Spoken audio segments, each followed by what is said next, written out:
मैं अभिनंदन और स्वागत करता हूं।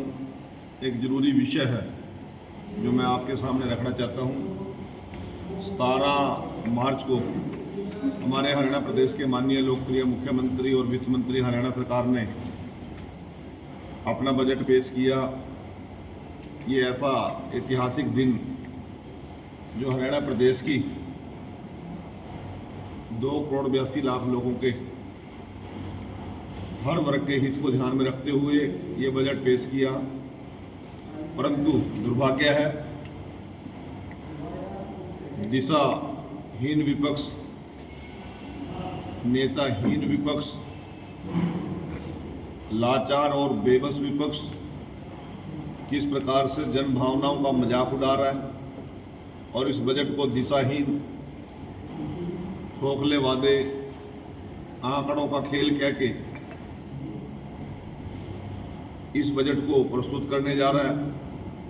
परंतु मैं आप लोगों को बताना चाहता हूं, 13 दिसंबर 2024 से हमने एक बजट के सुझाव के लिए पोर्टल खोला मुख्यमंत्री जी ने, और हरियाणा प्रदेश के प्रत्येक जिले में जाकर, चाहे गुड़गांव में जाकर सीए वर्ग से, इन उद्योगपतियों से, आर्थिक मामलों के लोगों से, बार एसोसिएशन में जाकर एडवोकेट से, कृषि विश्वविद्यालय हिसार में जाकर कृषि वैज्ञानिकों से, मजदूर संघ के लोगों से, सभी किसान यूनियन से, एमएसएमई के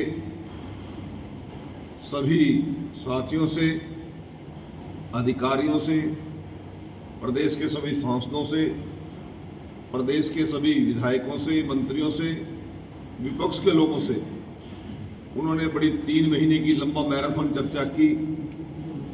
और सभी के सुझाव जब हमारे पास आए तो लगभग 11,000 पॉइंट आए, और 11,000 पॉइंट के उन्होंने स्टडी किया। चाहे वो सैनिक का मामला थे, चाहे वो कर्मचारी के मामले थे, चाहे खिलाड़ी के मामले थे, चाहे शिक्षा जगत की बात थी, चाहे चिकित्सा जगत की बात थी, सभी आंकड़ों को ध्यानपूर्वक उन्होंने स्टडी किया। हमारे अधिकारियों ने मेहनत करके स्टडी किया और उसके बाद ये हरियाणा को विकसित भारत 2047 के साथ जोड़ने वाला बजट पेश किया। महिलाओं की आर्थिक स्थिति सुदृढ़ हो,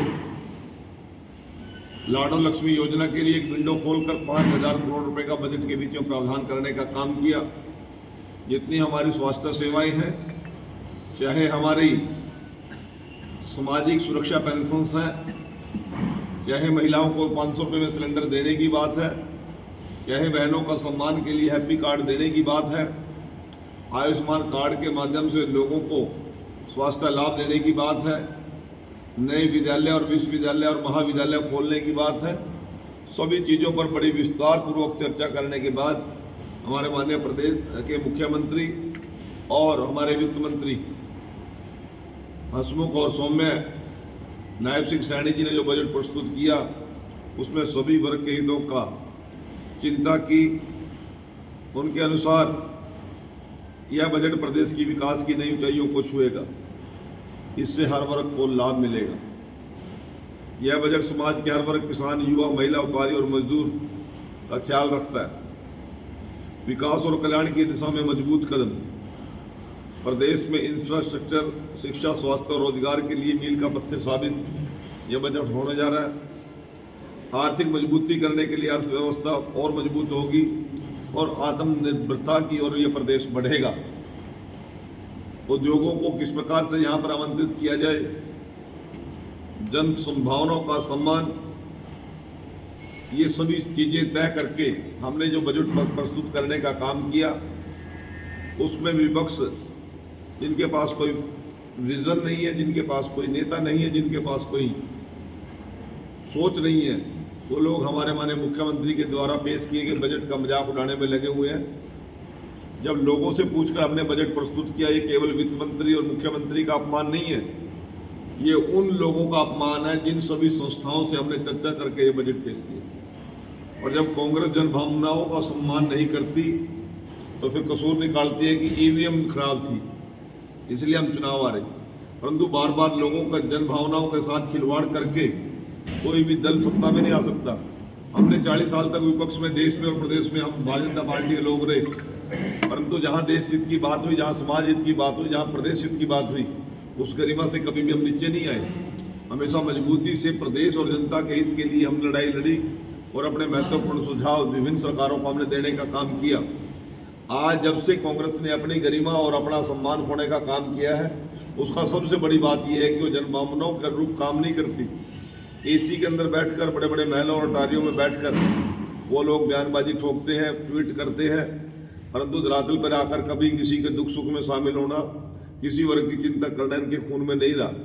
तो मैं आज बड़े दुख के साथ आपके सामने एक बात कहना चाहता हूँ कि कांग्रेस को इस प्रकार की अच्छी हरकतें नहीं करनी चाहिए, इस प्रकार की बातें ना करके बजट का उजला पक्ष लोगों के सामने रखना चाहिए।